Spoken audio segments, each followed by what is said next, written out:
비전 수립을 하는 사람들로서 이 활동에 대해서 간략하게 검토를 해보고 앞으로 좀 어떠한 방향을 설정을 하고 활동을 하는 게 좋을까에 대해서 고민한 결과물을 이제 자료로 한번 만들어봤습니다. 그래서 이제 12년도부터 형동생 만들기가 시작이 돼서 이제 10주년이 됐고요. 그래서 이제 활동을 경험을 하면서 이제 좀 그런 필요성을 느꼈으니까 뭔가 활동에 어떠한 의미가 있는지 좀 의미 부여를 해보고 이 형동생 만들기 활동이 가지고 있는 아이덴티티가 뭔지 그런 걸 확립해보는 게 필요하다라는 생각이 들었고 이러한 활동을 통해서 이제 앞으로 지나온 10년뿐만 아니라 이제 다가올 10년도 중요하기 때문에 그런 걸 준비할 수 있는 계기가 되지 않을까라는 생각이 들었습니다. 그래서 두 가지로 이제 핵심 질문을 정리를 해보면은 그 형동생 만들기 활동이 이제 뭐 다른 일반적인 봉사 활동이랑 다른 점이 무엇인가 하면은 이제 좀 친밀감을 이제 말씀을 드릴 수가 있는데 이제 형과 동생이 이제 함께 먹고 놀면서 이제 다양한 문화 활동을 할 수 있다는 게 이제 형동생 만들기 봉사 활동 뭐 주요한 활동 중에 하나인데 사실 다른 봉사 활동 같은 걸 보면은 이런 활동이 잘 없거든요. 그러니까 주로 뭐 아동이나 노인분들, 장애인분들 대상으로 급식 봉사라고 해요. 노동을 하는 게 많잖아요. 일반적으로 노동이라고 하면은 좀 힘든 일이다 보니까 이제 시간을 딱 이렇게 정해놓고 규칙적으로 활동한단 말이에요. 근데 이 형동생 만들기 활동은 그렇지가 않고 이제 좀 멘토 멘티들의 스케줄에 따라서 좀 유동적으로 움직이고 활동 내용 자체도 이제 본인들이 생각하기에 적합하다라고 생각하는 활동들을 위주로 하기 때문에 그런 게 이제 좀 이 봉사 활동이 가지고 있는 차별점이라고 생각을 했고 그리고 근데 그러면 단순히 이렇게 먹고 노는 활동만 하냐? 그건 아니란 말이에요. 그 형이랑 동생들 각자한테 이제 끼치는 영향력이 있어요. 그러니까 현재적으로는 뭔가 좀 심리적인 위안감 플러스 이제 뭔가 특히 동생 같은 경우에는 뭔가 고민거리가 있으면은 그 멘토 형들한테 여러 가지 대화를 하면서 이렇게 조언을 구할 수도 있고 멘토 같은 경우에도 그냥 단순히 그냥 도와주기만 하는 게 아니라 이렇게 아동들이랑 교류를 하면서 얻을 수 있는 게 있다라는 생각이 들었습니다. 그래서 단기적인 효과부터 먼저 말씀을 드리면은 일단 동생 입장에서 먼저 말씀을 드릴게요.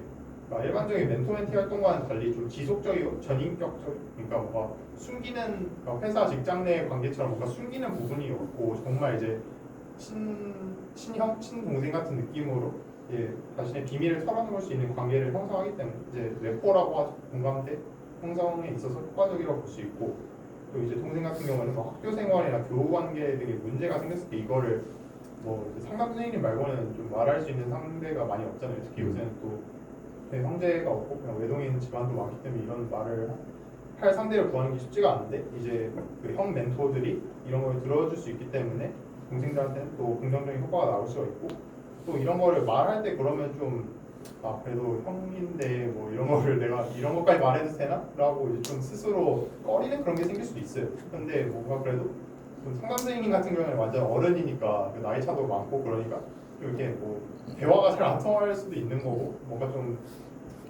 부담이 될 수가 있는데 형 같은 경우에는 이제 제가 실제로도 많이 봤는데 그냥 이제 서로 이제 반말하면서 편하게 얘기를 하고 그러기 때문에 좀 심리적인 거리감이 좀 덜 할 거다라는 생각이 들더라고요.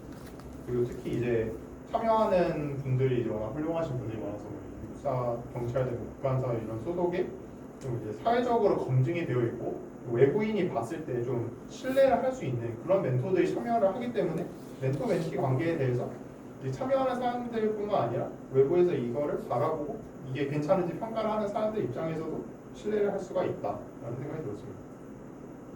그리고 이제 형의 입장에서 한번 보면은 정해진 기간이 따로 있지가 않고 장기간 지속 가능한 봉사활동이라는 메리트가 있어요. 요새 20대들 자격증도 따야 되고 인턴도 해야 되고 할 일들이 많은데 그 과정에서 봉사활동까지 같이 해야 되잖아요. 근데 좀 지속적으로 대여섯 시간씩 내고 하루 종일 갔다 와야 되는 그런 봉사활동 같은 경우에는 참여하는 게 쉽지가 않은데 이러한 좀 유동적인 스케줄을 짤 수 있는 봉사활동이라면 이제 형 언니들도 부담 없이 참여를 할 수 있다.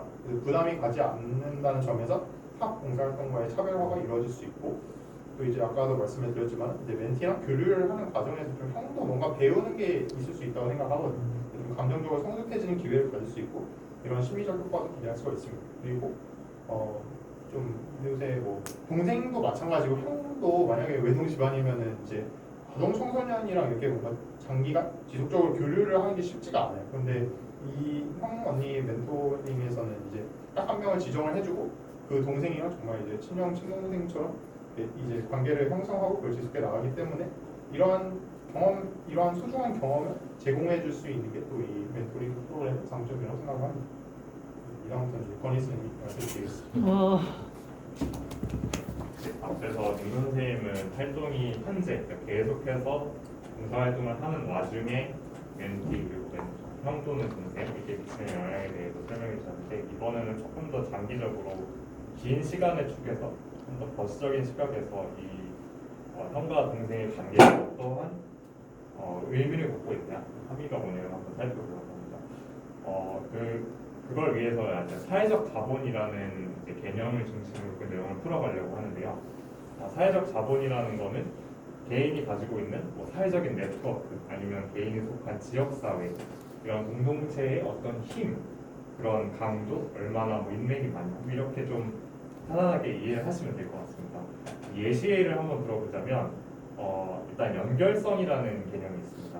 그래서 예를 들어서 내가 경제적으로 사회적으로 나와 배경이 다른 어떤 사람과의 인맥을 이제 연결성의 어떤 사회적인 자본 이렇게 생각을 할 수도 있을 것 같고요. 그 다음에 사실 인맥이 굉장히 다양할 수 있는데 그 인맥마다 약간 깊이 같은 것도 다를 수 있잖아요. 어떤 사람이 굉장히 친할 수 있고 어떤 사람은 약간 그냥 아는 정도일 수도 있고 그래서 그 개념을 이제 융직성이라고 이제 표현할 수 있습니다. 어떤 한 사람의 사회적인 네트워크가 그 사람을 중심으로 인맥이 얼마나 잘 응집되어 있냐 이런 것도 생각할 수 있고요. 그 다음에 시민활동 참여도 그러니까 그 개인이 봉사활동이나 사회공헌 활동에 많이 참여하면 그거로부터 오는 어떤 뭐 인사이트나 이런 것들도 있겠죠. 그것도 또 마찬가지로 사회적인 자본이라고 할 수 있을 것 같습니다. 근데 이 사회적인 자본이 굉장히 중요한 것이 이게 그 개인의 교육 결정 그리고 건강 나아가 경제적이고 사회적인 성공에까지 영향을 미친다는 게 최근의 경제학 연구를 통해서 속속들이 조금씩 밝혀지고 있습니다. 사실 전통적인 경제학 연구에서는 사회적인 자본을 약간 좀 경시했던 경향이 있는데 이게 왜냐하면 어떤 사람이 어떤 인맥을 갖고 있고 그게 이 사람한테 장기적으로 어떤 영향을 미쳤는지 파악하기가 어렵기 때문입니다. 그래서 기존의 연구는 데이터 확보랑 분석이 좀 용이한 규모 환경 이런 거 쉽게 조사할 수 있지 않습니까? 그 다음에 이 사람이 얼마나 교육을 받았는지 그런 것들은 파악하기가 쉬우니까 이런 금융 자본, 그리고 인적 자본에 천착하는 그런 경향이 있었습니다. 그런데 최근 들어서 이제 사회적 자본의 중요성을 다시 한번 되짚는, 다시 재발견하는 그런 연구들이 나타나고 있고 오늘 하나의 논문의 내용을 간단하게 소개하고 그 논문과 연관지어서 형동생 관계가 어떤 의미를 갖는지 설명을 드리려고 합니다. 그래서 이 논문의 저자는 라지 채티라는 하버드대학교의 경제학 교수이시고요. 최연소로 정교수에 임명된 굉장히 책망받는 그런 학자 중에 한 명입니다. 그래서 이분이 하시는 주요 연구 분야가 빅데이터를 이용해서 약간 조금 저소득층 아니면 조금 기회가 부족한 디스어드밴티지한 그런 환경에서 자란 청소년들에게 어떻게 하면 더 많은 기회를 주고 그 사람들이 성공할 수 있게 도울 수 있냐 이런 것들을 약간 주로 연구하시는 분야입니다. 그래서 그분이 이 논문이 나온 지 얼마 안 됐는데요. 최근에 네이처지의 경제에서는 굉장히 이례적으로 네이처지에 실린 어떤 한 논문이 있는데 논문을 간단하게 소개를 하려고 합니다. 그래서 일단 그 논문에서는 페이스북의 데이터를 이용해서 한 7,200만 정도의 유저의 데이터를 이용해서 본인의 SES는 약간 소시오 에코노믹 스태투스라고 사회 경제적인 지위를 얘기하고요. 친구들의 평균적인 약간 소시오 에코노믹 스태투스 그다음에 이외에 여러 다양한 그런 특성들을 한번 컬렉트해서 한번 분석을 해봤더니 경제적인 연결성 그러니까 내 친구들 중에 사회 경제적인 지위가 높은 사람들의 비율로 경제적인 연결성을 지원했을 때 이게 이 사람의 추후에 있을 소득 이동성과 강한 상관관계를 갖는다. 그러니까 다시 말하면 좀 쉽게 풀면 사회 경제적인 지위가 높은 인맥을 많이 가진 청소년은 앞으로 부모보다 높은 소득을 얻고 사회적인 성공의 가능성이 굉장히 굉장히 유의미하게 올라간다는 그런 발견입니다. 반면에 이제 아까 말씀드린 응집성 그리고 봉사활동을 얼마나 많이 하냐와 같은 시민활동 참여도는 그다지 유의미하지 않고 인맥 중에서 나보다 약간 좀 사회 경제적인 지위가 더 좋은 사람이 얼마나 많이 있냐, 그리고 그 강도가 얼마나 세냐가 굉장히 결정적인, 그리고 거의 유일하게 결정적인 변수라는 거죠.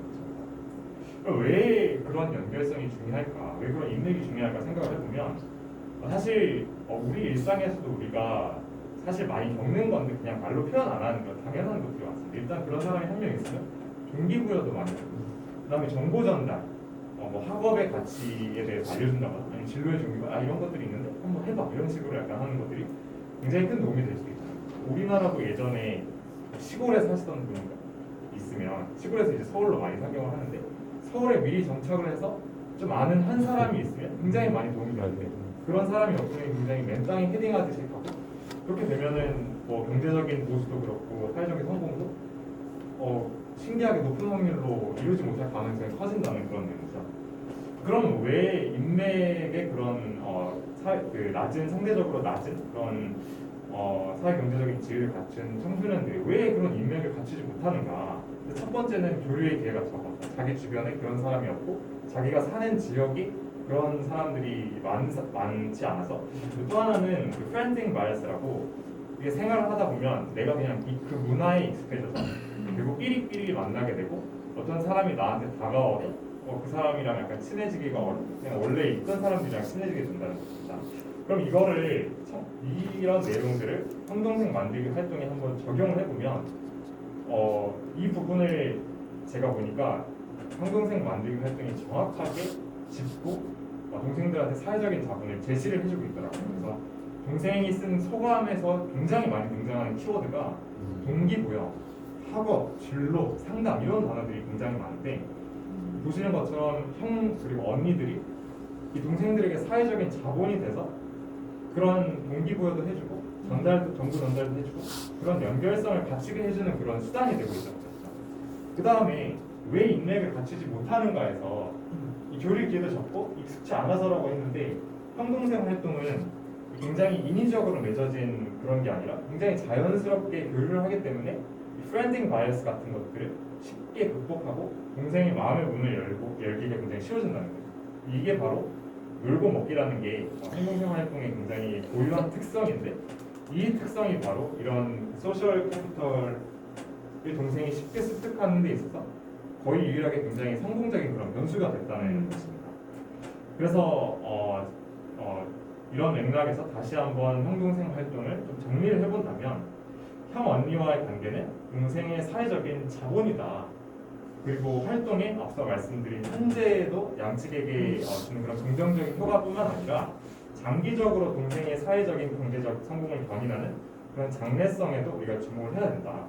그리고 형 언니와의 친목을 통한 교류는 친목을 통한 교류, 놀고 먹는 그런 방식이 사회적인 자본 형성에 가장 효과적인 그런 방법이다. 이런 식으로 저희는 지금 진행되고 있는 형동생 활동의 의미를 조금 이렇게 정리를 해봤습니다.